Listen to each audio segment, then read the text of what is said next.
David is saying, how long do you believe it will require for Islam to David is saying this. David, I know you are saying this specifically because you know that it will trigger Armin. There is no other reason why you would ask this question other than you want to see him upset. Okay, so how long will it take for Islam to reform? Okay, Islam has already been reformed. It's called Wahhabism. Okay, and it's terrible. It's terrible. Okay, it's called Wahhabism. I personally believe it's 2 centuries. I don't think there would be an Islam in 2 centuries. I think, again, this is a guess, very, very loosely hold belief that I'm willing to let go of. I mean, I don't have to because I'm making a prediction about a time that I'm not alive. So I could just, this is another trick people make. Okay. See, I'm being honest with you guys. Okay. People are like, oh, I am certain that this is going to happen like this exactly 150 years. And they're not going to be around for people to be like, what, you were wrong. Okay. So if you want to make certain predictions about something, just make them. This is what religious people do. Religious people took that to the extreme. They're telling you about things that you have to be about after. That's going to happen after you die. There's no way for people to call them out on it because you're dead, right? But there's another way that non-religious people could do the same thing, make predictions and people for some reason like certainty, and you could just like give them like, oh, I'm sure religion is definitely going to end within like 150 years exact. That's my prediction, right? And people are like, oh, look at him, he's so certain, he must be right. Okay. And it's a safe bet to make because if it doesn't happen, I'm dead. What are you going to do about it, right? So, but no, right? But I'm being honest with you guys. This is just a guess. I have no idea how certain. I'm not at all certain about my guess right now. But I don't think religion is going to survive. Like, I think. Well, I mean, there's going to be random people here and there, but I think Islam and Christianity are going to be as relevant as the belief in Zeus 150 years from now. You think that's very up? Yeah, I think so. I think because it's not just because the progress that we're making is not linear. It's logarithmic, right? Like the progress is also, it's not that we're making progress, it's the speed of our progress is also increasing. So it's like acceleration. Yeah, so it's crazy. Like things are happening at such a pace that I don't think we will have religion in 150 years. Dang. Yeah, we will have a new religion that is based on reality, which is us becoming like godlike. But go on. Oh snap! And you mean us two specifically? Yes. Exponential. Yeah, Daniel Jones. Thank you. Exponential. Go ahead. Farizine, what are your thoughts on psychedelics turning people back to being spiritual or religious? Okay, so I have a lot of personal feelings about this because it is super annoying to me that most of the okay, like small rant. Yeah, sorry guys, I said logarithmic, I meant exponential. Sorry. I know. I was like, wait a second. Yeah.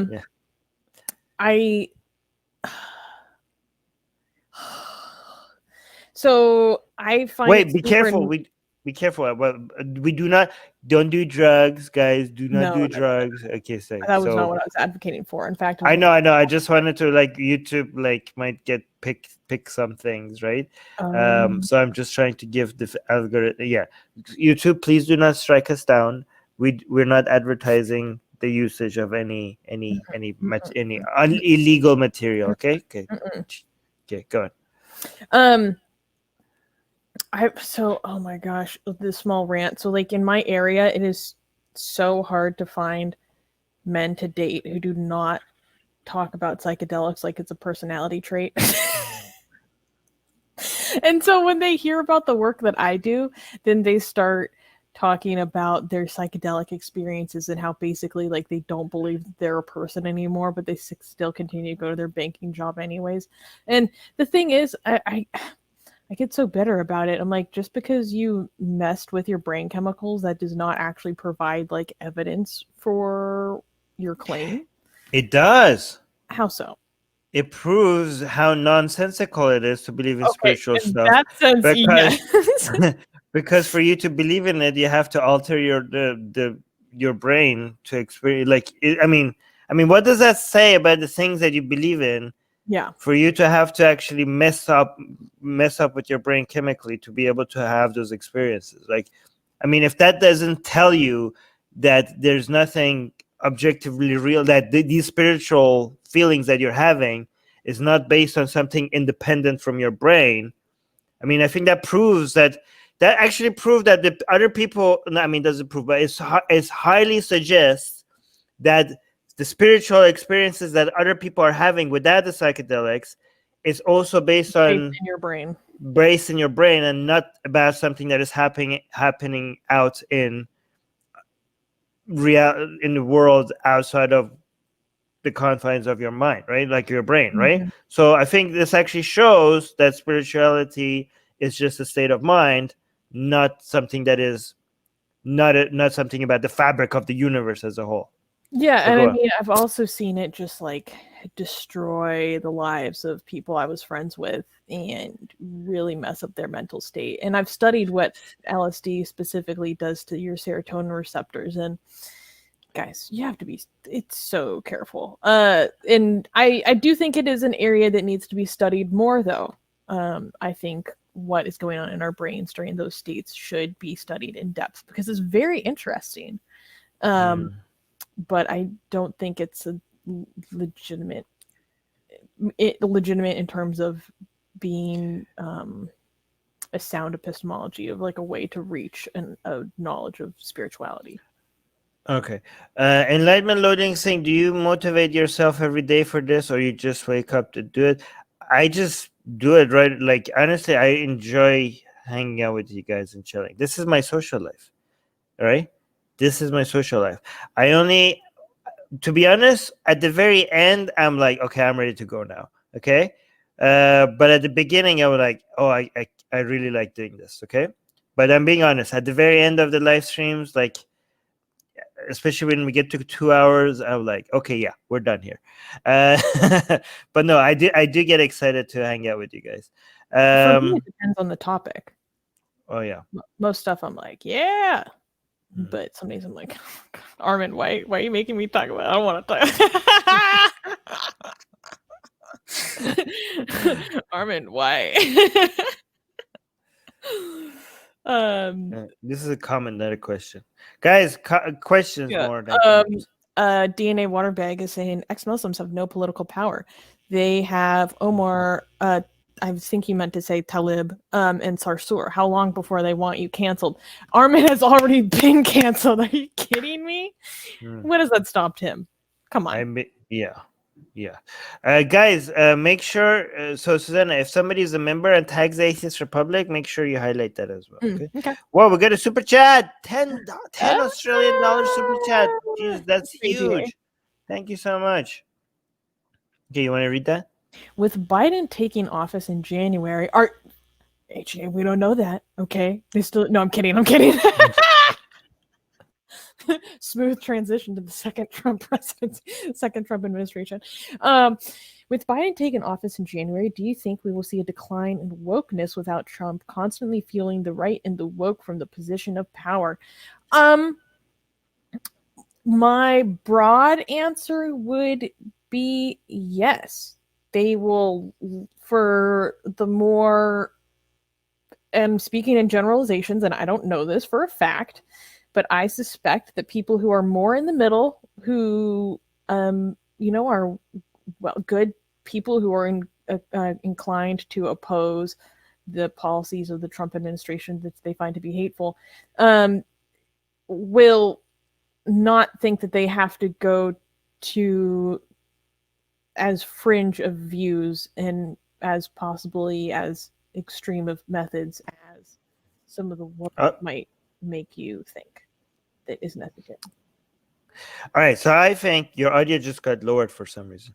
I think that yes, Trump losing was a major blow to the woke cult. It's definitely like a fuel that they're not going to have anymore to run on. However, the woke cult wasn't just relying on Trump to become more relevant. There are other things that influences their growth and relevancy at the same time, right? So just because we don't know what's going to happen, right? So just because they lost Trump, that doesn't mean that they're not going to grow because something else is going to happen, right? So there might be some other there's so many different. This was a major factor, so I'm so glad that it was taken away, and it might end up in them becoming less and less relevant, but there are other things that might happen that will make them that will fuel their movement. So but yes, but I do think that this was a major loss to the woke cult. Katie has a really good question. Wait, before we go to Katie, I just want to highlight this one because it's really easy to answer. Don't you think the beginning of the universe was supernatural? Nope. Anti-supernaturalism isn't rational. Nope, it is rational. Supernaturalism is moronic. All right. This one was the question? This question. Okay. This is a good question. What's your favorite mythical character and why? Callie, of course. And why, Armin? Because she's the sexiest of all mythical characters. Because she's my girlfriend. Yes, but also Lucifer. Any particular flavor of Lucifer? Like more from a Judeo-Christian bend, more of an Islamic bend? Yeah, no, Judeo-Christian. Okay. Yeah, definitely. I'm actually gonna. One of my one thing that I'm sad about is that I don't get to study him more, and I don't know. Once I manage to make up some more free time, I really wish I had more time for mythology. Yeah. But like there's so much news happening every day, and there's a lot of books. But there's a list of books that once I get through, I'm finished. I'm gonna focus on mythology, especially Judeo-Christian mythology. Very interested in that. But definitely Lucifer, I think, is one of my favorite characters, and I'm gonna look into him. I think that's a really tough question for me. I'd have to go in the vein of Greek mythology. I'm kind of obsessed with the story of Hades and Persephone. So I really like that myth specifically. So I would probably say either Hades and Persephone as a couple or maybe Artemis. Artemis is a badass. You know, I even got something to get started on. I have a bigger book on Audible, which is called The Origins of Satan. But yeah, before telling me about that. Yeah, but that's like way down the list. But I also have this tiny book. Look at this. I'm gonna get to read this one day. That's so cute. Look at this. The devil. Okay. Is it just kind of about him as a character? Is this look at the origins of the character historically? Yes, all of the above. Okay. Look, like. Wait, it looks like you already started reading it. No, I was stuck in an airport one day, and I just like went through it a little bit. But one day I will. There's so much to do. I don't know. Yeah. Oh. $2 super chat. What are your favorite colors? Thank you for the super chat, Render Under Caesar. Thank you so much. What are my favorite colors? Wow, you actually have to think about it. Well, you go first. No, you go first. I want to think for a second. Okay, it's green. Oh, okay, that was easy. I don't know. Oh, and he's just gonna leave me like that. Wow. No, I'm kidding. I think, well, when I was little, shows you the type of person that was. When I was a child, when I was 4 years old, my favorite color was black. So I think my favorite color would maybe be black or blue. Wow. Okay, I'm gonna answer this one. Armin, what did you major in college? Hey, let them see. Nice. There we go. Business. Yes. Specifically finance. What did I do to this? Okay, what about you though? Well, they didn't ask me. I I majored in psychology. I achieved honors in psychology. I'm part of Psychi.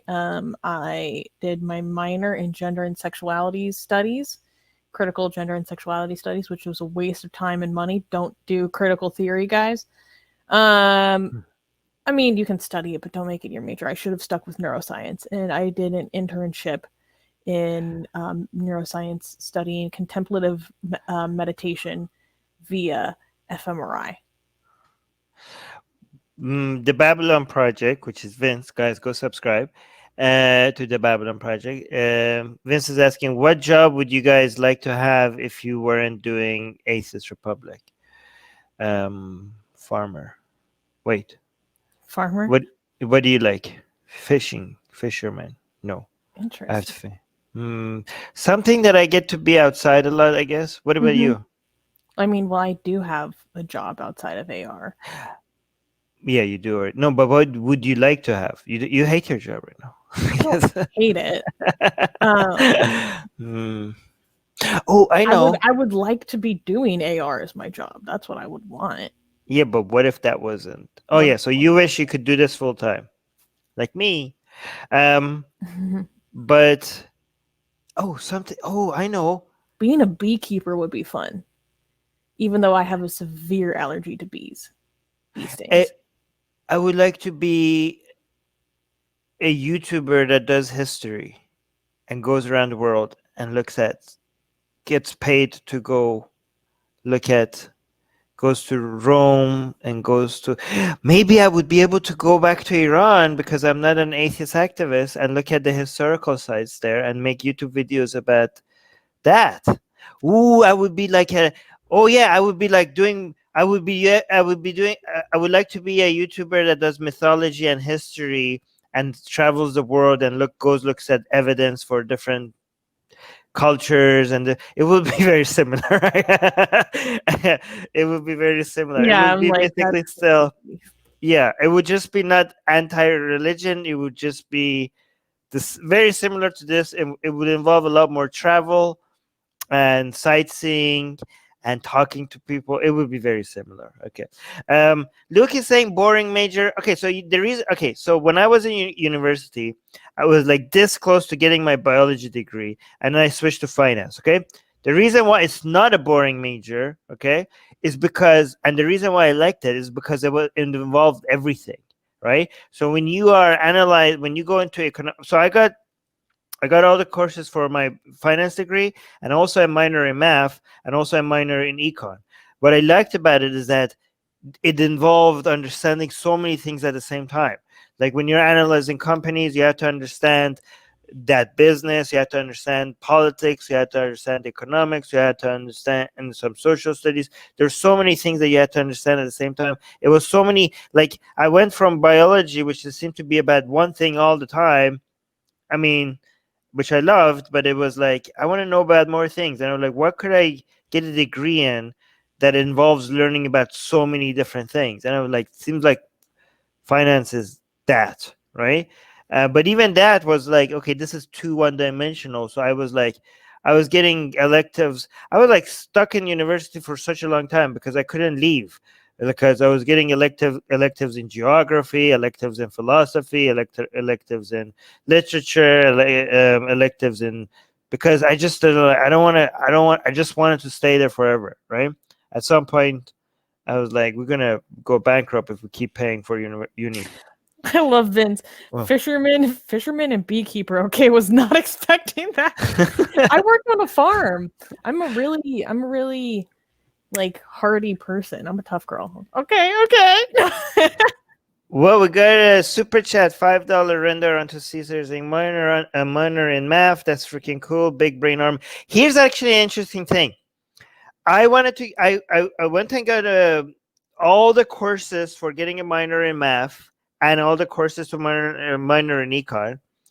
And all I had to do because I finished all the courses, really high grades by the way in math, except one class in math that was about mathematical proof. That was crazy. That was insane. Okay, but other than that, every single of all my other courses, math courses, I got really good high grades, and I actually didn't end up going and collecting the minor.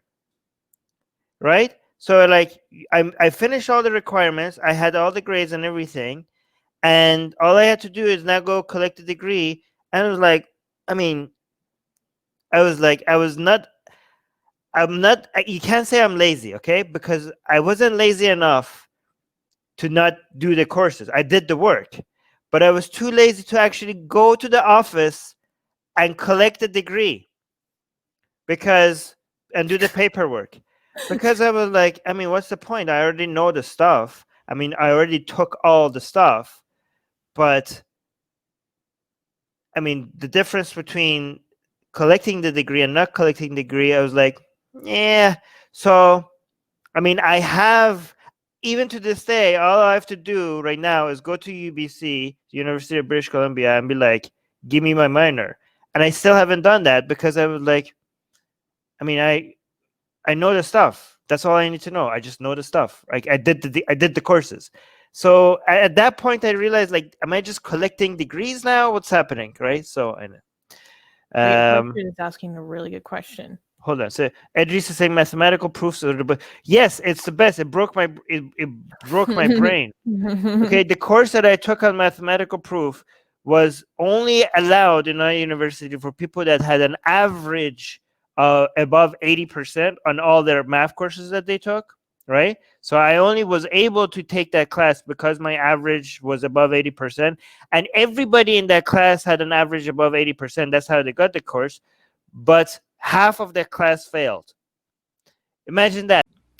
And subscribe! Everyone! Every single one of you is watching! Subscribe! Do it now! Do it! Do it now!